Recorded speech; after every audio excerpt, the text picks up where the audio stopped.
tane 1987 yılda Afrin'in 16'sında akşam saat 7'ye 10'da yaşamış vefat edildi. 71 yaşa geçende bunlar bilmesin değişti. Özü değil, bizim nesil değildi. 70'ten yukarı yaşadı.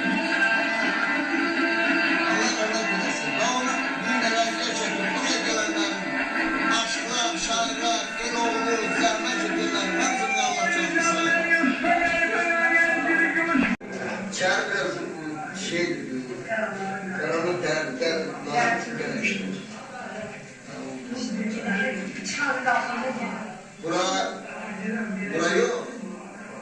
Bu aşk sözünün gerçeği onun atasının tırması balbalon, ağrını tutan adamlar, düğü boyu sağlam artık. Sonra diğer zaten buraya değil, günahkarları sağlıklı biz oturur. Orada oturar da geriye çıkardı sana. Köyde demir peşbüğünde durur. 12'ye kadar kırmızı da bakardı, 12'den sonra çıkardı orada. Öyle ömür boyu bu adam 5 yıllık, 6 yıllık, 10 yıllık kömür alardı. Kış vakti, boğurardı, kalktı, çıkıyor. 12'den sonra kalkardı oraya, getirirdi bir kap vardı peşin üstünde. Pişirerek kaynayırdı, koyurma. Çomşun çaktı yanımda da bir kap. Saat 2'ye 4'e kadar bana sohbet edildi, saz çalırdı, dastanlardan danışırdı, hayattan danışırdı. Bütün hayatta daha bir yerde bir ilgek, bir düğün kalmıyor, hasıl bana danışır. Ondan sonra da bu saat 4'te zaten yatırdık. Çağıran olanda dinarı bir toy yaptılardı, o giyinir nizam. Belli de kemer bağlamaydı. Kemer evlerde oluyordu, bu yanında papalı başlıyordu. Bile kendini inip gelir. İnan ki bir şairdi. Bunun aşkılıkta da, şahsiyette de, boyda da, funda da Allah bunu bir yaratmıştır. Böyle şahsiyette bu ağa devri, giyimi, takımı, yani bunun şahsiyeti aşık insanı, el anasıydı, hem de el katında, dünya katındası. Sonra savaşta böyle yaşadı, böyle hayat geçirdi ve 71 yaşa geçen başardı. Dünyasını değişti. Allah rahmet eylesin, ben bütün buraya yerlerden de Allah cevabı sağlayasın. Ön savaştının necə derler, arkasından həməşə öz onun ustadlığına xidmət edən, bugün özü ustad olan Aşir Əhməd Sadaşlı'ya söz verilmiş.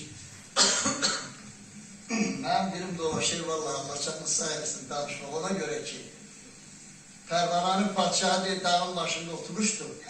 O qavanın buyruqçularını göndermişti ki, Pervana şıktan dolansın, bir haber yaparsın. Sual verdiler ki, niye qayıdıb gəlmir oraya giden? Dedi orada oda düşüb yanan bilir o şığın alametini. Sürün savaşlayıram, ben tam 40 yıl üzəngi yoldaşı yani onun nökeri olmuşam. Şəhərdi yok, hem de buyruqçusu olmuşam. Şimdi bunu ben bilirim, bunun hakkında ben ne danışayım? Bize şey demek istedim ki, ben o kadar söylüyorum, o kadar rüyam dağlara dönüyor ki, ben böyle bir sanatkara tesadüfen gelip şu şehirde olmuşam. Dünyanın kime şehirde olmuşam, onun adı bütün tüm dünyasının. Yeryüzünün sanat, Orta Asya bir de bir iş diyeyim, bu uçak diyeyim, bu göyde aeroplanla. Orta Asya'ya gider bir de hardasa yolun yarısında bir söz dedi. Dedi, bu aşır tayfasının çağı olmuş. Dedim, niye söyleyeyim? Ha belki dedi, bunu kendini adı, kırmızı kırıldı dedi. Yere çıkası oldu, neden tutacak? Ha neredeydi bu göğün altından?